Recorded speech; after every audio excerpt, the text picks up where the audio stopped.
Inglese Vero podcast, conversazioni e storie in inglese vero.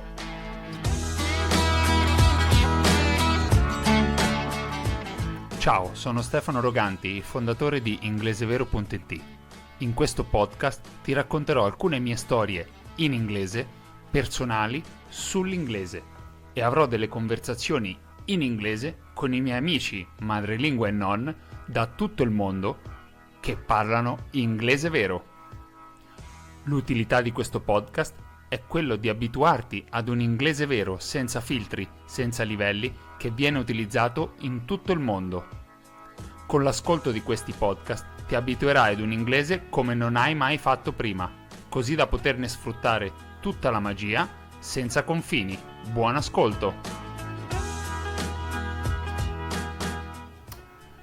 Hello Lloyd, how are you?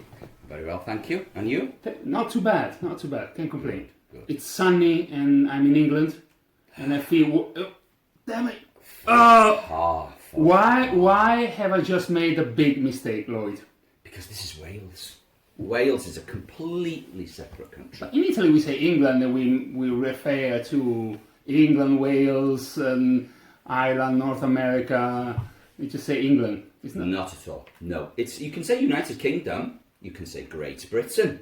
That's perfect. Oh, that's fine. Acceptable. That's fine. That's acceptable. But to go into England, into Wales and to say that this is England, or to call a Welsh person English, it's a real not good, yeah? No. Not good. No. So I started in the worst way I could have. No, not really. No. You've given us an opportunity to highlight that fact. Okay, okay. So now we Let's know turn a negative into a positive. Beautiful. I love that. Yeah, I love that point of view. So, talking about Wales, where we are, and it's really warm. I feel really warm today. So I think I'm considered to be a lucky man today because it's not raining. Well, I did say in the car park of the airport, if you all recollected, you all laughed very jovially, didn't you, at my remark that I said the sun always shines. So in England it was raining, pouring down with rain, and here it's sunny. Couldn't you, in the distance, which was Wales. We do have a little bit of a microclimate here in Llandudno. Yeah, Basically because we are a peninsula and we're out in the Irish Sea. Yeah. So we do tend to have a little bit of a microclimate. So the weather can be very different, only a few miles away. It's interesting. It doesn't get boring, is it? No, not at all. We do have a lot of wind here. Hence, you've seen all the wind turbines. Yeah, but even there, I mean, I've been here 2 days and there's been no wind. So, wow. I was like... Yes. It's quite contentious, to be honest, that you put one of the biggest wind farms in Europe on off coast and one of the most beautiful coastlines. Arguably, in the UK, and then there's no wind, and ironically as well, as if it's too windy, they also can't use them. Really? Yes, because they go too fast. They go too fast and can damage them. So the conditions have to be perfect. So you never use them at the end of the day. It's like they do generate a huge amount of electricity, and to be fair to the company, they do. They promised to invest in local businesses, local enterprise, so they make a contribution. Yes. So let's talk about yourself. I mean, we are here in your house, let's say, which is Trinity Language Centre, is it? And Trinity House Accommodation Centre. And Trinity House Accommodation Centre. Yeah. You are the owner, is it? The company's director. Oh, you're the company's director. Okay. Yeah. So there is a slight difference in that the company actually belongs to the United Kingdom. So yes, so when you register a company, it's not your company. No, it belongs to the United Kingdom. Beautiful. So you can have the company taken away from you if you don't manage it correctly. So we are managing directors. We also normally have a company secretary as well. So we're known as shareholders or directors. Director. So you are the director, and can you? I don't know, can you tell us a little bit about your background, where you're from, and as a director, are you an English teacher, are you a businessman, are you a poet, whatever it is, you know? Because I've been talking to many people here. Yeah, my background is very far removed from what we're doing today. I am really an entrepreneur. Entrepreneur, sorry. A business person. Business. I've been running businesses since I was about 12 years old. in one form or another. What was your first business? My first business, well, it was in school.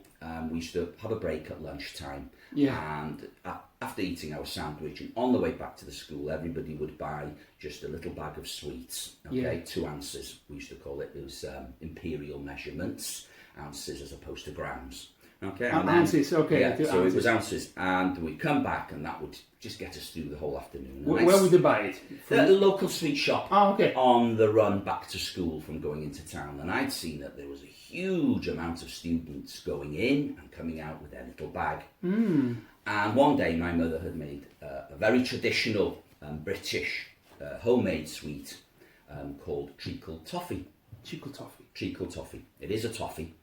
It's made with treacle, sugar, butter. You melt it, but you have to be very careful to monitor it. You let it harden and it becomes very brittle, but it also then becomes very chewy and has a wonderful treacle taste. Leaves a very buttery sensation in your mouth. I took some one day to school and gave it out to a few of my friends who absolutely loved it, and they followed me around all day asking me for another piece. I said, I've got no more. So I had a little think, and I asked my mother if she could actually make a slightly larger batch for me, which she did. So I divided it up and measured it out, took it to school, and they sold like the proverbial hotcakes. Yeah, but did she know that you were going to make money with that? No, no. I'll come really to that. bad. I'll come to that. So of course, by the next day, I needed another batch, and my mum said she didn't eat all that. No, I said I sold it in school. It all gone in the first 10 minutes. Really? She says, okay, did you make a lot of money? I said, I did a good amount of money, yes, thanks, Mum. She says, can I have mine now? I said, what? She's an entrepreneur too. Yeah, what do you mean? Well, where did you think the sugar and the butter and the treacle came from? Oh. So we managed to keep the enterprise going for a few more days before my best friend had thought that he'd been shortchanged, that he was suspicious about the weight of what I was selling. Oh, because I didn't have any scales at so the you time. just went.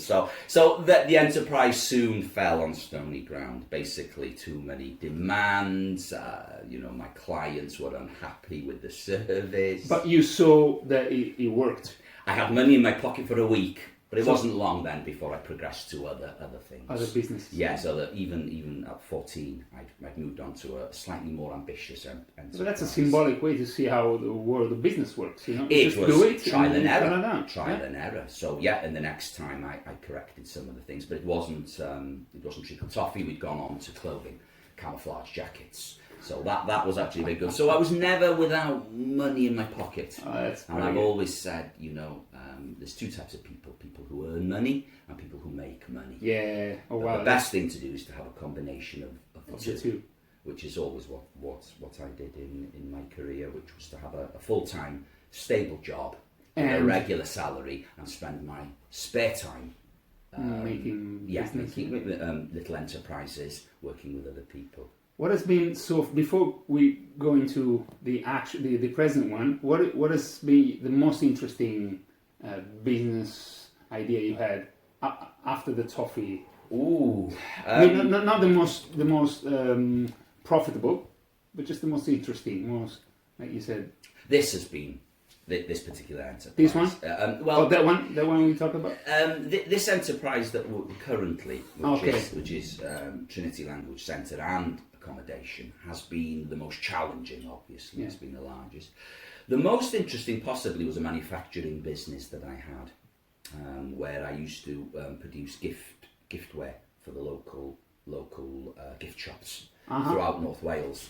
It was very good because I could compete with big, massive companies in China, basically because I was able to do unique pieces, manufacture and produce them. But you actually manufacture them yourself? Yes, yeah. Oh, yeah. God. So I developed all types of systems. That was interesting because I'm a self-taught sculptor. I'm not a sculptor. I'm not an artist. You just did what you was just needed. learned, Yeah. did it. Yeah. So it's not just like you're an entrepreneur that you find people who do the job. You actually put yourself into the field. I always do that. So you understand also the processing in case. Exactly. Yeah. And we went into childcare much later on in my career, and I became qualified and gained all my childcare qualifications. Beautiful. Because it's important to understand your business. Really, you must start at grassroots level. Yeah. And in order to gain respect from your staff, so they know that you have been there and that you do know what you're talking about. Yeah, that's why sometimes I work with schools where the manager directors didn't used to be teachers or didn't used to do the how you say, the humble jobs. Yes, yeah. They wouldn't understand the easiest things sometimes. Yes. And you can empathise better with your staff, you can have a better understanding, and working as collaboratively. So that's why I don't like the term boss. You can refer to me as your colleague or the company's director. I direct the business. You always need a leader who has a vision. Yes. Absolutely. And somebody that has to take the responsibility. Yeah. To shoulder the burdens from time to time. So, but this is our most recent venture, which initially, I have to give the credit all to Raquel, because it was Raquel who came up with the initial concept. Okay, so she started the idea. Yes, yeah. And in our other childcare business, we discussed that, and we wanted a business that we could do from home that involved working with children, and then that progressed into this. Then we grew then through acquisition. So we took on old rundown businesses, with a lot of hard work and care and working with the staff.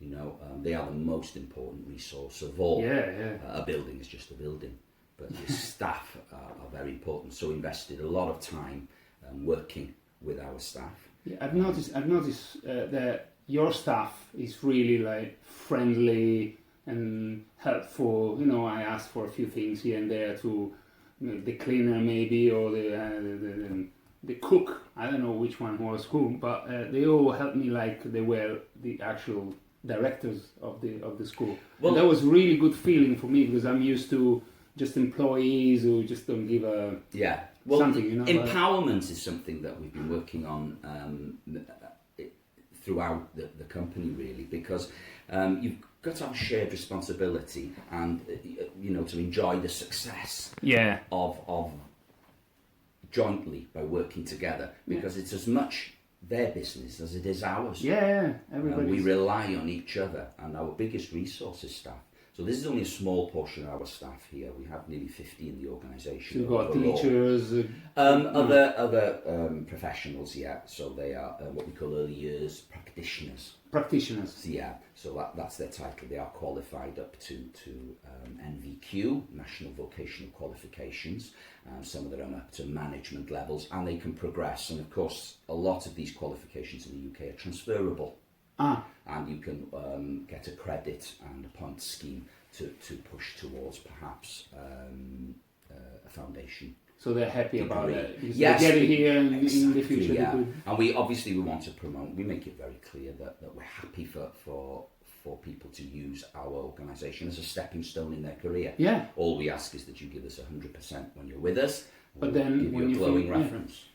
It's good. In the other interview we did with Raquel, she told us all about the accommodation, how you welcome families, children. That was really interesting. So if someone is interested in learning about how you actually run the business, they can listen to the other episode with Raquel, your wife.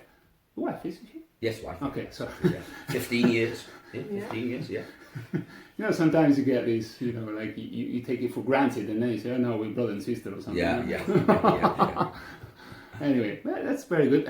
So the last question is, if you want to say something about yourself that you want to leave to our listeners, like something special about you, something you want to say, a message, anything you want to close the interview with, even if it's not connected to what we'll be talking about, whatever you want to... Yeah, well, obviously we're talking about the English language. Yeah. This is something that I've become very, very passionate about. I took it for granted all of my life. In fact, it's not my first language, it's my second language. And obviously I learned English like everybody else in this room, except perhaps for yourself.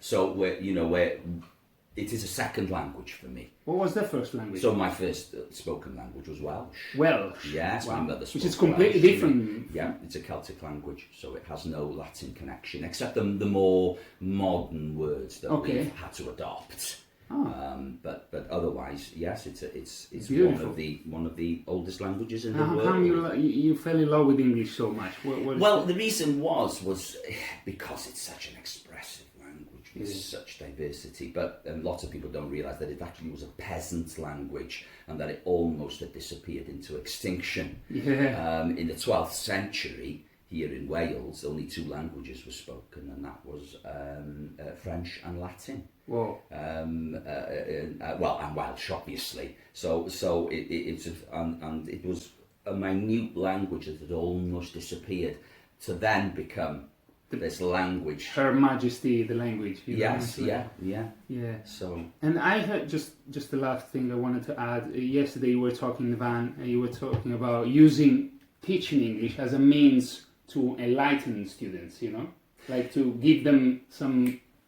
Yeah, well... Not enlightened in the main, like to give them something else. So well, what is your objective? Because I think... Well, as a business person now, I'm looking at it, I looked at the whole process, basically, from how to communicate, because that's what we've decided. Thankfully, we've decided to use English as our language. Yeah, which is for communication. Yeah. For me, it's wonderful because it's a commodity that I have. It is, as I say to you, if I could speak Welsh every day with everybody, then that's what I would be very happy to do. Thankfully, I speak Welsh every day with my mother, and I'm lucky I have some Welsh-speaking neighbours. Okay, but the English language, what I wanted to do was rather than just bring students here to Wales just to learn about grammar. Because most people that arrive here have a good level. They're already conversational. So what we'd like to do now is to hone those skills by interaction. So we have different programs that help to promote confidence in what they've already learned and using it in day-to-day situations. So it's not like just superficial language learning, it's just experiences. We were talking about with David before about poetry, just using it as a means to learn something. Absolutely. And getting some emotion, some confidence. And getting everything into context. I mean, it's amazing how people love it. Pronunciation is something that I'm very, very keen on because, you can have a wonderfully constructed sentence, but if it's poorly delivered and people don't understand quite what you're saying, then... It doesn't even sound that nice sometimes. No. So that's what we focus on mainly, is a lot of conversation, a lot of interaction and confidence building. Yeah. So it's more about the culture and the language as a means to it. Well, the wonderful thing is that we can share our culture here in Wales, which is far older than England's, although theirs is far more colourful.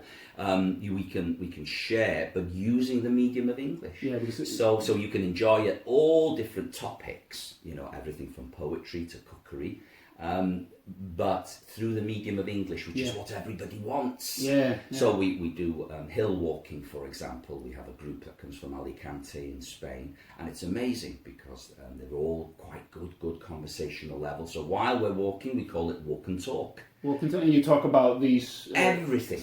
Yeah, the specific language in that day. You talk about the hills or the whatever. But not just that. It could be any subject. The wonderful thing is that they're doing two things. They're keeping fit.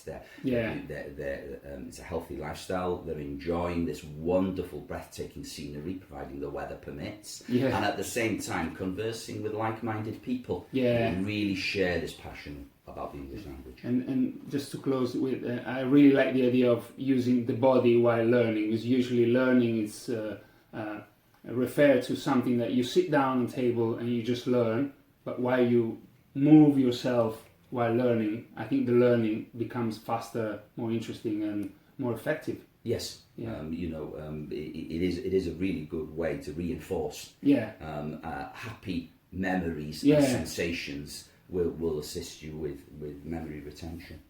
Okay, thank you very much, Lloyd. You're welcome. It's been My a pleasure. very, very good chat. I hope we have more in the future when I I'm come back. sure we will. Thank you very much. Bye.